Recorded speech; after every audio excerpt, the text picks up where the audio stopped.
The idea there is you should always be hedged. You never know what's going to happen in the market. I think we're in an economy where if you're rich, you're doing great. If you're poor, you're slowly but surely getting more and more and more underwater. Whatever you think about Trump, he is the most consequential president we have ever had and probably ever will have for stock market themes. Hey there, everyone. Dave Keller here with Market Misbehavior, and welcome to our latest episode of the Market Misbehavior podcast. Today, we're sitting down with Matt Tuttle, founder of Tuttle Capital Management. Matt's daily email newsletter is called The Daily Heat. Matt's podcast is called the Financial Heat Podcast. Both of those Heat, capital letters H-E-A-T, an acronym. I asked him what it stands for. It's Hedge, Edge, Asymmetry, and Themes. He does a great job in this conversation explaining those 4 points, which basically summarize his investment approach and how he would argue a successful investor approaches the market every single trading day. We also talk about outlooks for 2026, some potential areas for opportunity, also some potential pitfalls to watch out for. So please enjoy this conversation with Matt Tuttle of Tuttle Capital Management. Super excited to be sitting down yet again with Matt Tuttle of Tuttle Capital Management. Matt, Happy New Year. Welcome back to the show. It's good to see you again. Yeah, good to see you, and Happy New Year to you as well. I feel like no shortage of market topics to talk about. The volatility, even though the VIX is low, the volatility, I feel like the emotional volatility seems very high. So we'll see what we can tease out. I'd love to start. So we're basing part of this conversation on a really good note that you sent out. And I would encourage people to get on your list because it's thought-provoking and edgy, but just with a lot of information and data behind it, a lot of thought behind it, which I appreciate. But your newsletter is called The Daily Heat, H-E-A-T, which stands for Hedge, Edge, Asymmetry, and Themes. I'd love to start out. I think that's a great way, in my opinion, probably of you just summarizing your approach and how you think about it. Can you just talk through why is that the name of your newsletter? What does that actually mean to you in terms of how you approach things? Yeah, so that is our investment philosophy. We call it the Heat Formula. We're also writing a book about that that'll be out this year at some point, hopefully sooner rather than later. But the basic idea is that the H stands for hedges, as you said. The idea there is you should always be hedged. You never know what's going to happen in the market, and bonds are not a hedge. To me, a hedge is something that is pretty much guaranteed to go up if you wake up tomorrow and the market's down 5%. Yeah. That's the only way, I sleep at night. I go to bed every night with hedges on. And that way, I wake up, whatever the market is. I don't worry about that volatility. Sure. The E is for edges. You want to always try to find edges in the market. There are behavioral edges out there. There's structural edges out there. Be careful. There are also things that Wall Street will tell you are edges. Typically, once Wall Street's telling you, hey, this is an edge, any edge that might have existed has been arbed out. Right. So, be careful there. A is for asymmetry. You should design your portfolio, your trades for asymmetrical returns. When you're right, you win a lot. And when you're wrong, you lose a little. We also do a podcast. We interview some of the top investors out there, all different strategies. The one thing they all have in common is they let their winners run. They cut their losses short. That's one way to do asymmetry. Option strategies are another, but you've got to have that mindset. And then the T is for themes. I believe this market is thematic. And it is going to stay thematic. So you want to ask yourself, what are the top themes going to be now and over the next 3 years? Then who are the obvious winners in those themes? What companies do the obvious winners need to be the winners? So who are the suppliers to the winners? Yeah. And then who are the asymmetrical plays? The companies that they may go to zero, but they may also 20x. So NVIDIA is the obvious winner or an obvious winner in AI. Yeah. NVIDIA is not going to 20x this year, Right. but maybe another company, who knows, might 20x this year, and you want to have a mix of those things in your portfolio. Oh, that's well said. I would encourage anyone watching or listening, thinking about each of those 4 areas, how you're hedging your positions, what sort of edge you have, and how to and making sure it's clearly defined. The asymmetry, which is thinking about the risk versus reward, and then the thematic plays, which 100% agree. That's become, I think, the nature of these markets. I bet there's 1 or 2 of those where anyone watching probably is underappreciating in their process. I'd encourage them to focus there for sure. I'm curious. I mean, and I want to get to some of these, some of the comments you made in your newsletter in December, kind of setting the stage for 2026. But on your last point on themes, 2 questions, right? I mean, is that idea, the market has felt very thematic, right? It's like, it's AI, it's, right, whatever it is. Is that a more modern thing? Is that a more recent thing where things have felt very thematic because of the macro nature, the policy decisions, the volatility there? Or is that something that's always been the case and we're just maybe recognizing it now? And then number 2 is, how do you differentiate between a great theme and a great stock that's going to benefit from that theme? Because I find sometimes you can get the theme right, but have the wrong stock, and then you don't get paid for it. So that's the 2 questions. What would you say? Yeah. So here's what I think. I think COVID was a game changer where you had a bunch and people tried to do, I mean, you and I have obviously been around for a long time. In the internet boom, individual investors tried to kind of take charge. It was a different environment. They weren't connected. There weren't ways for them to be connected, and the brokers controlled the information and trading. Sure. Fast forward to COVID. Everyone's sitting at home in front of their computer. Boss isn't looking over them. They start playing in markets. Markets are moving. There are themes coming out of COVID that people are playing. All of a sudden, social media, discords allow these people to connect like never before. And all of these brokerage platforms allow them to trade lightning quick with no commissions. I would then argue, out of that, the new smart money is now the self-directed retail investor who's looking at this stuff and they're investing in these themes. And, give you an example, I had a hedge fund guy call me at one point last year, and, we're talking markets. He's like, yeah, Matt, we just kind of came across this whole nuclear theme. I'm like, dude, I'm taking profits. You're way late, buddy. and the same guy called me a couple of weeks ago. He's like, yeah, space. Like, dude, I'm taking profits on space right now. Come on. You guys have, billions of dollars, all these resources, and I'm like a year ahead of you on everything. And I think, that's the retail guy. The institutions are still stuck in value, growth, US, international, small cap, none of that stuff works. But now the smarter institutions are tailing what the retail guys are doing, and that's feeding it. Add to that Trump. Whatever you think about Trump, he is the most consequential president we have ever had and probably ever will have for stock market themes, because he's not creating them. I mean, critical or, rare earths is rare earths. We need them.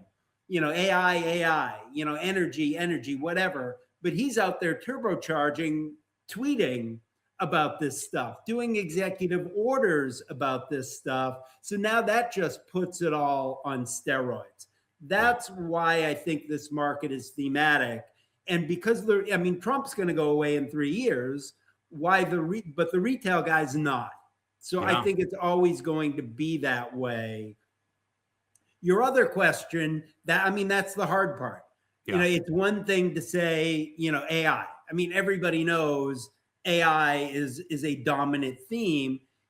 Picking the right stocks is difficult. What I would suggest is use AI. Now, AI has its limits. It's going to hallucinate. Some information may be, it's not at a point yet where someone who doesn't know anything about markets could go in and say, hey, AI, tell me what stocks are going to be the winners in AI, and just take that and run with it, because there could be mistakes there. But if you've got some knowledge, AI is powerful. So, I don't have a lot of time, and I love trading and investing. So like things that I'll do is, I'll skim through Wall Street Journal, all that stuff. Hold on. Every day. And I get research reports like crazy. I don't have time to read them. I'll take all of that stuff, download it into ChatGPT. Now, there's certain prompts I'm going to use, and ChatGPT knows me. It knows who I am. It knows what's in my portfolio. And, so given all of that background, I'll say, hey, here's 10 research reports today. Read them. Tell me if there's anything in here of interest. And it'll come back. It'll be like, you know what? These 4 stocks, and I don't want it to summarize the research, because I think Wall Street research is mostly useless. I'd say take the research as background, give me your opinion. And it'll come back, be like, hey, these 5 stocks we think are must-owns, but you already own them, so no big deal. And occasionally be like, you know what? This is interesting. You don't own it. If I were you, I would buy this, and you own this in your portfolio. It's not nearly as asymmetric. I'd sell it. And then that gives me, I may not do it, but at least, I'm not going to read 10 research reports. It can do that for me in 5 minutes. Yeah. I think that's really well said, man. I found a very similar thing in terms of a like time saver productivity enhancer. There's a fire hose of information we're all trying to consume, and getting it to summarize, digest, and identify themes can be powerful. And to your point, I think people get into trouble when they think of it as an absolute expert, as a market practitioner, college professor type of person who doesn't make mistakes. I think of it more like an intern that I would have had, which is, if there's one thing I miss working at a big financial firm, was having an endless supply of interns that could go research. They made a ton of mistakes. And so part of it was, you saw what you got back, and it ended up being, okay, hold on, that was great, but this is a little off. So I think that is a great way of thinking about. And just like an intern, I'll have arguments with it. It'll be like this and this. I'll be, that's not right. Yes, it is. No, it isn't. And then, oh, you know what? You're right. I got it wrong. Sorry. Okay. Make sure you apologize to your AI when you're done. I try to be nice. You know what I also did once is I asked it, hey, what do you think of me? Oh, geez. I mean, it was very, very, flattering. Yeah, right. Okay, there we go. But I was a little scared doing that. Yeah, right. I don't know if I have the confidence, Matt, that you do to ask that question, because I don't know, but I appreciate it. So let's tell you what. In your note in December, you talked about sort of 5 key ways, a structured way of thinking about market conditions into 2026, and I'm very curious if you could kind of tease those out for us and just help us think about what are some of the themes and ideas that are top of mind for you. You talked about, to start off, retail. And again, retail stocks, it's sort of been hit or miss, right? Some have done quite well. Some have struggled, but the strength in 2026 arguably could be driven by consumer power. When you think about retail, what stands out? What looks interesting? What concerns you about the conditions there? So a few things. I am worried about the consumer. I think we're in an economy where if you're rich, you're doing great. If you're poor, you're slowly but surely getting more and more and more underwater. Yeah. One thing this administration is doing is, you've got midterms coming up. They're focusing on affordability. I mean, now, can they do anything there? Is it going to make a dent? Who knows? But they're going to try, because, the sense is if they don't, they're going to get their butt kicked in the midterms. So there's certainly an impetus out of Washington. But, so I'd be very careful anything related to the lower end consumer. Yeah. And, if I was shorting, which I don't often do, just because I don't have time. You gotta babysit a short much more than you have to babysit a long. So, I'll only short something if it just like it's right in my face. I'm like, I have to short this company. Yeah. But if I were shorting, things that are dealing with the lower end consumer, buy now, pay later stuff, subprime type stuff, all of that I'd worry about. On the other end, what I'm looking for is, older economy companies, in any area that are using AI to turbocharge what they're doing. Because one of the key things I think for 2026, and we're going to try to focus on, where 2025 was just, hey, if you have AI in your name, great. And it was all about the spending. And no one was really asking the question, how do we make money off of this? And so one of the big things I want to focus on for this year, how do we make money off of this? So one way is you've got, an old economy company that's using AI to maybe increase profits, decrease expenses, a little bit of both. So that's the type of thing that I would be looking for. And again, I'd avoid the low end consumer. That certainly seems to be a theme. You'd mentioned, last couple of years were sort of the Mag 7 and AI at any price kind of market. And now we're going into something different. Your second point on rotation sort of speaks to that, that sort of widening move away from just the AI, kind of producers or creators to all those companies that are going to actually use the AI to grow their business. So we've seen that rotation into, from growth into value, right? Things like financials, industrials, materials, even some consumer staples doing quite well all of a sudden. We've seen a rotation into small caps with the Russell 2000 finally breaking out. When you think about rotation, is it that rotation into value in small caps? Is this the beginning of that? Or how do you think about that? So I'm dubious about both. Yeah. So here's my issue with value. And again, we've both, obviously been around for a while. Back in the olden days, if you were willing to work harder and you were smarter, you could consistently uncover undervalued companies. Sure. So, that's why Peter Lynch was Peter Lynch, Warren Buffett when he was really Warren Buffett, and why I would say there will never be another Peter Lynch or Warren Buffett. Today, we've already talked about, we got ChatGPT, Bloomberg, all of this stuff. I would argue, can you occasionally uncover an undervalued company? Sure. Can you do it consistently? I don't think you can. So I'm dubious about value. I mean, money moves around.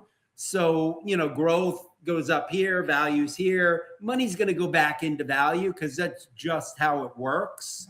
Sure. Is that a long-term trend? I don't think it is. In the small caps, that's one area. I always like, when you're watching TV and someone says this is a stock picker's market, I always, that's a cop-out. But it applies to small caps. So if you look at something like the Russell 2000, I think that's an awful index. That's got a bunch of crappy regional banks, biotechs that don't make any money. Yeah. So if I were looking at small caps, which I do, what I'm going to look at is going back to this thematic approach. What are the asymmetrical small cap companies within these major themes? So I will sometimes trade IWM, the Russell 2000, but I'm not going to buy it and hold on to it. I just, I don't. Yeah, and again, you'll see money rotate there because that's just how it works. But I don't see that, as the start of a major trend anywhere. Yeah, that 2000 in an index, you're getting into some really crappy, some really junky stuff in the bottom there. And that's always been a challenge with the Russell. So, as a technician looking at breadth in the NASDAQ has the same issue. There's always some really ugly stuff sort of in the low quality end of those indexes that sort of drag things down a bit. I think that those are great points, Matt, for sure. Your third one's talking about profits. Obviously, we're just getting kicked off with earnings season. Some of the banks have been we'll say, underwhelming in terms of their results and coming off of it, like JP Morgan, Wells Fargo, and others. When you're looking at, this first earnings season of the year here, how important are profits, and what sort of opportunities do you see there? What should we be thinking about? Because I think one of the biggest maybe surprises, I don't know about for you, but there was all this discussion through 2025 how tariffs were going to be horrible and we would see it reflected in earnings, and it never really happened. So what stands out? What are those themes you're looking for in earnings here to kick off the year? So, I mean, profits are always important. What I'm more focused on is like what Taiwan Semi did last night, where they announced massive capex. So, I think there are two pillars holding this market up: massive AI capex and the potential of a dovish Fed. So anything that puts a dent in that narrative is going to concern me, and anything that perpetuates that narrative is going to make me bullish. So I think Taiwan Semi's earnings last night were very important. And you saw, yesterday, NASDAQ sold off big. Today, NASDAQ up big. And that's, Taiwan Semi and the CapEx. So that's what I'm looking at more than anything in this earnings season is, everyone's saying, we're going to keep spending. We're going to keep spending. And then it'll be interesting to see if anyone's saying, hey, we're actually making money using AI. And again, whether that's, an old economy company, or that's, a software like, a CRM or a, ServiceNow, something like that. Hey, we're integrating AI into our product, and somehow it's making us money. On the spectrum, Matt, of kind of AI companies, right? And I'm thinking of like the Alphabet, Meta, Apple, and chip makers, all of these together. When you think about the spectrum of these companies, think of like a Meta, for example, spending a ton of money on AI infrastructure, going from cash rich to all of a sudden borrowing heavily to fund all this expansion. And that's going to really hurt earnings. These companies are in trouble. And then on the other side, you have kind of the Cathie Wood argument. These companies are fine. They're making endless amounts of money, and this is just the beginning. Where are you on that spectrum of the incredible infrastructure spend is a huge issue or not an issue? Because earnings obviously is where at some point we'd start to see the impact of that. Where are you kind of at on that spectrum at this point? So where I am on that spectrum is really trade based on what you see, not based on what you think. You've got all of these arguments. Are we in a bubble? Are we not in a bubble? And then you've got people who say, we're in a bubble. Like, we interviewed a guy on our podcast a couple months back. He's like, we're in a bubble. He made a great argument. And he's like, I've been short for 3 years and I'm getting my ass kicked. Like, you know what? You've got a great argument of why we're in a bubble, but you're losing money every single year. So are we in a bubble? Are we not in a bubble? I don't know. There are concerning things, the circular financing, hey, I'm giving money to OpenAI, all of that accounting stuff. There's some depreciation issues that I think Michael Burry has brought up. So am I going to look at that and be like, oh my God, I'm shorting the market right now? No, because the market keeps going up. And but am I going to be a pie in the sky? Market always is going to go up. Everything's going to be great. No, I'm not. But as long as it's going up, I want to be in it. And part of the H for hedges is you can adjust how much you're hedging. Yeah. So, if I'm feeling, what, all right, I'm still long. I'm not going short. I'm keeping my longs, but there's a hedge I put on every night. And I decide the level that I'm going to put it on.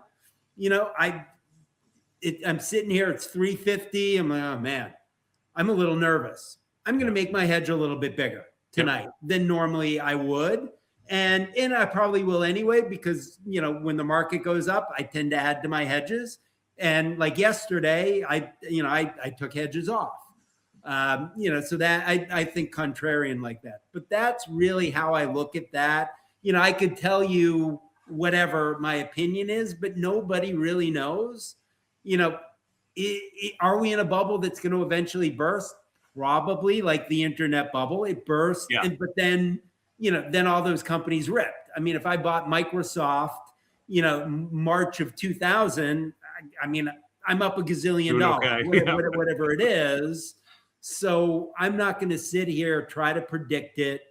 I'm going to watch. We keep making new highs. Market keeps telling me everything's great, but my head is always on a swivel.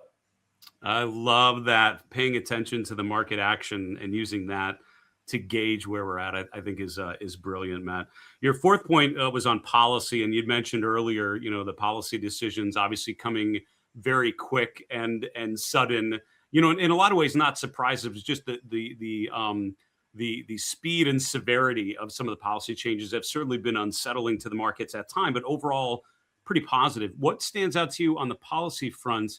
And I would say, how do you adjust and adapt to how quickly policy changes have been coming, and how should we be prepared for that? Does it just come down to hedging, or how do you approach that? No, so there's a bunch of things. So the big thing that we did is back in when was the election? What are we in? We're end of 2024. Yeah, we looked at, everyone was talking about what are the Trump trades, and I was looking at them like, you guys have it wrong.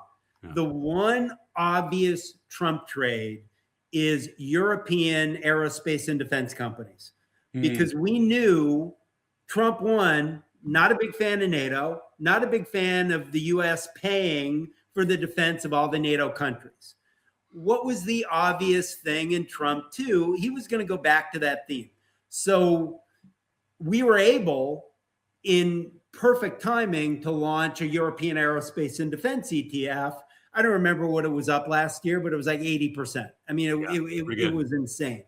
So there's things like that we're thinking of, because, I'm going to launch an ETF for that, because that is a longer term trend. Even when Trump is gone, I can't imagine you're going to have a president come in that's going to be like, hey, European countries, we're going to start giving you a ton of money again. I mean, I think that's going to, the cat's out of the bag. I don't know you go back on that. And then, you've got all the, Greenland and Russia and, all that stuff. Yeah. The other way I look at it is, and I wrote about this in the newsletter today, actually, is when you're thinking about Trump's brain, where are we behind China? We're behind China in drones. We're behind China in shipbuilding.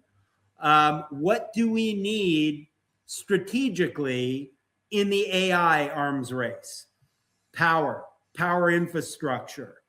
So you start thinking through things like that, and you can kind of, front run legally what Trump is going to tweet about, talk about. And then the other thing, so I always own some coal stocks, because I know every once in a while Trump is going to throw out a tweet, I love good, clean coal. Yeah. So, I don't know when he's going to do it, but I'm going to own some coal stocks, just because I know that tweet's coming at some point. Yeah. Yeah. So you just, you open your eyes and, you get into his head, and, now it's the whole affordability thing. I haven't quite figured out how to monetize that. And there may not be a really good way, but we're in such a target rich environment. I don't know that I care. Yeah. Maybe like a Rocket Mortgage or something like that. I'm kicking around that company as a possibility, but there's so, I don't lack for companies to buy. I'm always trying to keep my portfolio at a certain level, and it's hard. Yeah. There's, to be honest, it feels like a buyer's market in so many ways in terms of constructive rotations. I've certainly seen from the technical perspective. Your last point here to wrap up was on positioning. We interviewed Jason Shapiro on the show earlier this week, who focuses on the Commitment of Traders report. He had talked about how, trade, it's not much of a crowded trade on some of these things that have had really good runs already. What are you seeing in terms of positioning? Does that give you confidence of further upside, or skepticism that we've already had the run we're going to have? So, I don't pay a ton of attention to that. And, and it's something, if I do look at it, I'd more willingly fade it than anything else. Like, when everybody is locked and loaded max bullish, that's a time I might, you know what, hey, tonight I'm going to add a little bit extra hedges. And when everyone's afraid and unpositioned, I'm going to have a little less hedges. Things like that. I used to pay more attention. Like I used to be an active trader. Yeah. I don't have time anymore. And the cool thing about the heat formula is it's malleable. I can use heat formula concepts, day trading, swing trading, or being, buy and hold. And I've had to go to more buy and hold. I mean, I wish I didn't. I love trading, but, so I don't pay as much attention to that as maybe I would have in the past. Matt, just a final question then. As you look forward in 2026, we hit on so many wonderful things in a brief conversation. What's the biggest underappreciated risk you think is out there? What's the thing that concerns you that you think people are not putting enough attention to at this moment? Yeah, see, I think it's the two things I mentioned. It's AI capex and it's the Fed. Yeah. And I would have discounted the Fed because you figure, all right, Powell's going to go, new guys coming in, they're going to cut interest rates like crazy. We got a curveball last week. Who knows how that's all going to play out? But I think that puts the Fed risk kind of back in there a little bit. Like, hey, don't kick Powell in the butt on the way out. Just let him go. You won. Just be graceful about it. Let the guy go. Get your guy in. Lower interest rates. Whatever it is you're going to do. Right. But I think those are two massive risks. And I think also what people don't realize, or they don't think about, is we're going to have a sell-off. I don't know when. That's the problem. But there'll be a sell-off, and there'll be something. There'll be a DeepSeek moment or a Liberation Day moment. Something is going to come out of left field. It always does. You're not going to see it coming, which is why you always have hedges. Matt, this was awesome. Your website's tuttlecap.com. I think people can sign up for your daily newsletter there on your website. And your podcast, the Financial Heat Podcast, using that same acronym we talked about at the beginning of the show. We'll include links to both of those so people can check them out. Congrats in advance on doing a book this year. That's an undertaking. And when that's out, we'd love to have you back on and talk through some of the themes. In the meantime, wish you well, and we'll keep in touch, all right? All right, sounds good. Thank you. Thanks again to Matt Tuttle joining us on the show today. We'll include links to his email newsletter on his website, also to his podcast. I would strongly recommend them both. Matt does not hold back. He was relatively reserved in our conversation versus the language he tends to use in his email. He doesn't hold back. He sort of lays out what he's seeing, and he's happy to call ideas out and people out when he feels so moved. I reached out to him after I read his, piece from mid-December called "Looking Ahead to 2026: The Broadening Bull and the Three Landmines." And we talked through 5 of those items, and really our conversation was going through the 5 things that he teased out. And I really love his take on focusing on the consumer, on that leadership rotation. We've certainly been observing on our market recap show and elsewhere, profits and focusing on earnings and which companies are actually making money and those outlooks, policy and the unknown, but also some of the ways you can sort of anticipate policy shifts and where opportunities may be, thinking not as much on the short-term noise, but on the long game. And I thought his take there was pretty well done, and positioning as well. Which we discussed toward the end there. Great take from Matt Tuttle. I would encourage you to check out his work, and look forward to having him back on the show here very, very soon.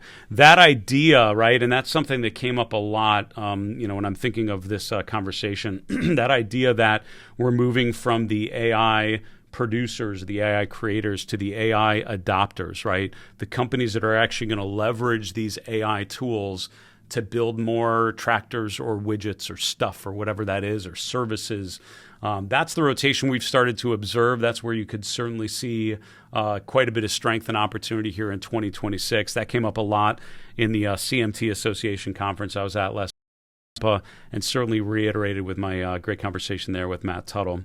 As a reminder, if you want to learn more about the tools and techniques that myself and other technical analysts use to understand the markets, to actually follow some of these trends, to not just anticipate what might work, but literally track what's happening and what's working and what's not every single trading day, our Market Misbehavior Premium memberships may be a great opportunity for you to upsize and upgrade your decision-making process here in 2026. 3 great benefits. First off, you'll get access to all of our virtual courses where we teach about behavioral finance and technical analysis tools and strategies. You'll also have access to our members-only reports like our weekly flight plan, which goes out every weekend, our monthly chart review, and our 2026 market outlook, which we just put out earlier this week. Finally, you'll have full and immediate access to our member community where you can ask questions. You can learn from other investors trying to navigate these markets along with you. It is a small but lively and interactive community of like-minded investors. We'd love to have you join up. You can find more information at marketmisbehavior.com/premium. Don't forget to use the code podcast when you check out for 30% off your first 12 months on any plan. That'll do it for today. My name's Dave Keller with Market Misbehavior. If you have suggestions on what guests we could have here on the Market Misbehavior podcast, happy to continue to reach out to people and get them on the show if at all possible. Use our YouTube channel if you could. Drop a comment on the latest video with your suggestion. We'll take a look and see what we can do. In the meantime, have a wonderful rest of your week. And remember, it's always a good time to own good charts.